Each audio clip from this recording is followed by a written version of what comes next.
Hello everyone, I'm Lokman Ansary, an English language trainer and mentor. Today you are going to learn how to use could have and where to use. So let's get started.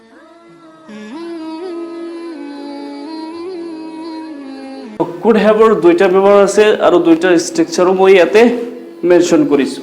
So প্ৰথমটো হ'ল অসমীয়া বাক্যৰ শেষত থাকিব পাৰিল হয়। আৰু ইয়াৰ structure হ'ল সাবজেক্টৰ পিছত could have তাৰ পিছত নাউন আহিব। অৰ্থাৎ মোৰ ওচৰত কিবা এটা থাকিব পাৰিল হয়। যেনে ধৰক মোৰ এখন বাইক থাকিব পাৰিল হয় নাইবা মোৰ ওচৰত এখন বাইক থাকিব পাৰিল হয়।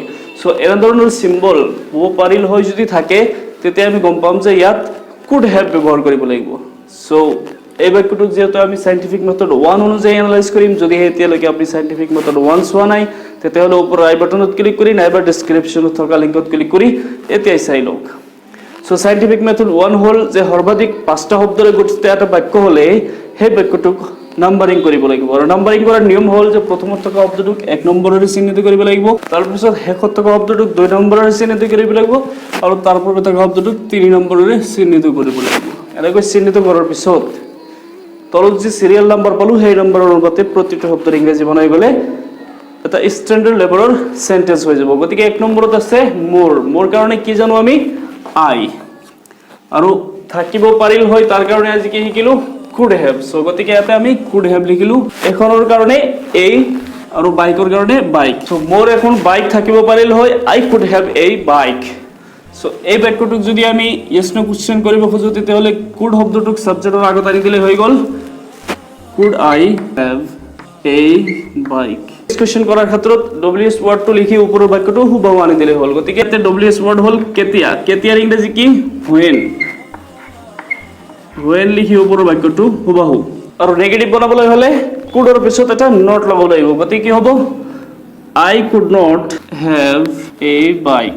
এই বাক্যটোত আমি could not ৰ শৰ্ট ফৰ্মও ব্যৱহাৰ কৰিব পাৰি আৰু হেতু হ'ল couldn't। আৰু এই বাক্যটোৰ yes no কোশ্চেন বনাবলৈ হ'লে couldn't শব্দটোক I ৰ আগত আনি দিলে হৈ গ'ল। গতিকে কি হৈ যাব couldn't I have a bike। আৰু যদি ws কোশ্চেন বনাব খোজো তেতিয়াহ'লে কেতিয়া শব্দৰ ইংৰাজীটো বনাই ওপৰৰ বাক্যটো হুবহু আনি দিলে হয়। সো আপোনালোকে চালে যে আমি could have ৰ প্ৰথমটো ব্যৱহাৰ আৰু তাৰ স্ট্ৰাকচাৰ অনুপাতে এটা বাক্যক 6 ধৰণে বনাই চালো। এতিয়া আমি আহো could have ৰ নেক্সট ব্যৱহাৰলৈ, আৰু হেতু হ'ল যে অসমীয়া বাক্যৰ শেষত বো পাৰিলো হয় বা বো পাৰিলা হয় বা বো পাৰিল হয় এই তিনিটাৰ যিকোনো এটা সিম্বল পোৱা যাব। যেনে ধৰক তুমি এজন অভিযন্তা হ'ব পাৰিলা হয়, তো ইয়াতে চাওক বো পাৰিলা হয় পোৱা গ'ল। তো এই সিম্বল পালে আমি গম পাম যে could have ব্যৱহাৰ কৰিব লাগিব।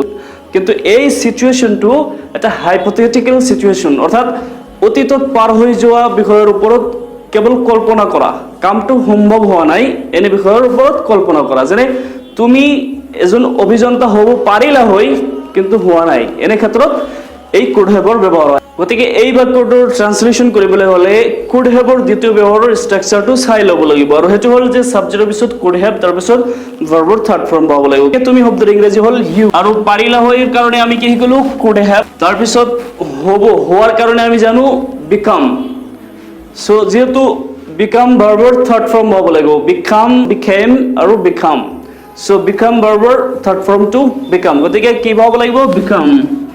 আৰু এজন অভিযন্তাৰ কাৰণে কি আহিব an engineer। গতিকে হৈ গ'ল তুমি এজন অভিযন্তা হ'ব পাৰিলা হয়, you could have become an engineer। তুমি কি এজন অভিযন্তা হ'ব পাৰিলা হয়, could you have become an engineer। তুমি কিয় এজন অভিযন্তা হ'ব পাৰিলা হয়, why could you have become an engineer। তুমি অভিযন্তা হ'ব নোৱাৰিলা হয়, you couldn't have become an engineer।